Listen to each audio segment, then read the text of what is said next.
네, 여러분들의 부동산 궁금증을 해결해드리는 부동산 상담 시그널입니다. 부동산 시그널만의 다양한 분석을 이용해서 확실한 시그널 보내드립니다.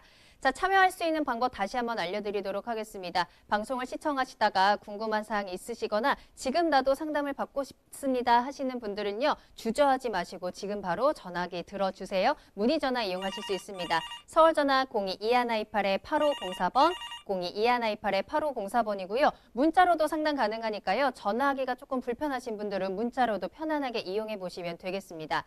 자, 그리고 유튜브 실시간 채팅창도 열려 있으니까요. 유튜브로도 편안하게 이용해 보시길 바랄게요. 유튜브에 알토마토를 검색하시거나 주소 직접 입력하고 들어오시면 되겠습니다.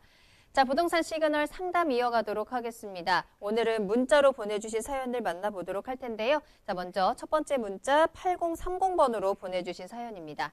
자, 상계주공 11단지에 거주하고 있습니다. 15년째 거주를 하고 있는데요. 태릉 신도시에 공공임대 아파트가 들어온다고 하는데 전망이 어떨까요? 하셨습니다. 아파트 가격이 떨어지지는 않을까 걱정인데요. 전망 꼭 부탁드려요 하셨거든요. 자, 우리 노원구 상계동의 아파트 15년째 거주를 하고 있습니다. 주변에 이제 공공임대 아파트에 대한 소식이 들려오니까 이 부동산 대책으로 인해서 우리 집값에 좀 영향이 있지는 않을까 걱정하시는 부분들이 있는 것 같은데요.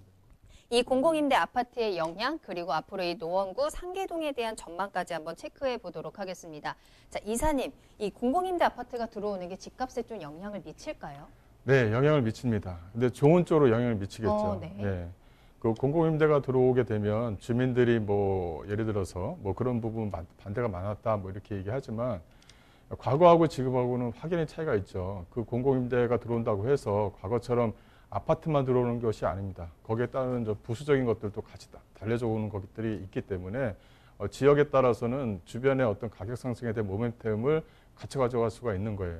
현재 같은 경우는 상계주공이나 주변 지역 아파트 같은 경우는 이게 있어요. 이게 공공임대가 들어오면 그 안에 들어가는 그 내용을 좀 봐야 되는 부분이 있거든요. 그런 부분이 좀 주변 지역에 어떻게 영향을 미치느냐 이런 것이 좀 남아 있는 것 같아요. 하지만은 상계 쪽 주변 지역에 이런 것들이 들어온다고 하는 것은 일단은 호재로 좀 잡는 것이 맞다 이렇게 좀 말씀을 좀 드릴 수가 있을 것 같은데요. 이 주변 지역을 보시게 되면 여기가 이제 주공 아파트 이쪽 지역에 이렇게 위치해 있죠. 또 이제 하나는 뭐냐면 이 노원역 쪽에 아직 계속적으로 살아있는 뭐 그 개발 지역입니다. 이 차량 기지라든가 이 주변 지역에 있는 것과 비교를 한다 그러면 이 전체적으로는 그 노원구 특히 상계동 같은 경우는 이제 기본적으로 이제 베드타운이 돼버리는 거죠. 출퇴근을 하고 이제 안에서 이제 쉬는 그런 어떤 구조를 보이고 있는데 이런 어떤 그 주변 지역, 이 노원역이라든가 창동역 쪽 주변 지역에 국제업무지구가 들어온다든가 주변 지역에 어떤 지산이라든가 산업단지들이 들어오게 되면 주변 지역을 분명히 또 활성화를 시킬 겁니다.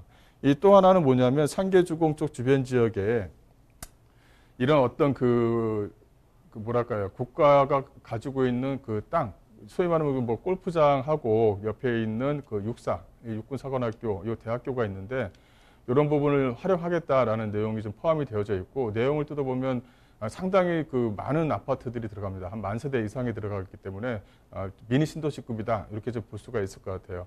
근데 이렇게 미니 신도시급이 들어간다고 하는 것은 주변 지역을 활성화를 시키겠죠.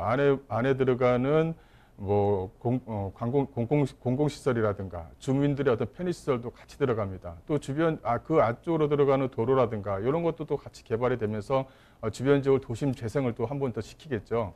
이게 그 뭐랄까요, 노원역 쪽 주변 지역, 그 창동 차량기지 쪽 같은 경우는 대규모적으로 좀 들어가는 부분이니까 시간이 좀 많이 걸리죠. 하지만은 이쪽에 들어가는 그 태릉 쪽 주변 지역, 골프장 쪽 주변 지역에 들어가는 것은 단기적으로 좀 들어가는 거죠. 빨리 아파트를 지어서 부족한 부분을 메꾸겠다라는 내용이 그 안에 좀 포함이 되어져 있으니까요. 그렇다면 이런 것들이 들어가게 되면 주변 지역의 도심 재생을 좀 활성화시켜 줄 것 같아요. 이 상계동 쪽 주변 지역은 아파트촌으로 소위 말하는 불리죠. 그만큼 LH가 지어진 주공 아파트가 상당히 좀 많이 밀집되어져 있는 지역들입니다. 즉 뭐냐면 재개발로 하는 것이 아니라 재건축이 들어가야지만 되는 지역들이에요. 이게 재개발이 들어가게 되면 정비 사업이 같이 진행되는 부분이 있기 때문에 주변 지역을 활성화시키지만 이런 어떤 재건축 같은 경우는 기부 체납을 많이 받지 않는 한 그런 어떤 그 재개발처럼 정비 사업을 크게 진행할 수가 없는 거거든요. 하지만 이쪽 주변 지역에 이렇게 큰 미니 신도시급이 들어간다고 한다면 정비 사업화 되는 것입니다. 그 주변 지역을 활성화시킨다는 거죠. 그만큼 상업시설도 활성화가 될 것이고 기존에 노후되었던 것도 새롭게 좀 변모를 할 것이고 이게 단기적으로 진행된다는 것입니다. 그 안에 뭐 그 분양되는 아파트가 들어오면 더더욱이 좋겠지만 일단은 정부의 의지가 거기 안에 좀 정부의 의지가 공공임대로해서 진행하겠다라는 내용이 좀 포함이 되어져 있는 부분이 있기 때문에 주변 지역을 좀 활성화시킬 것입니다. 그래서 주변 지역을 좀 더 활성화시키면 가격 상승에 대한 모멘텀을 충분히 좀 가져갈 수 있다. 이렇게 좀 정리를 해드릴게요.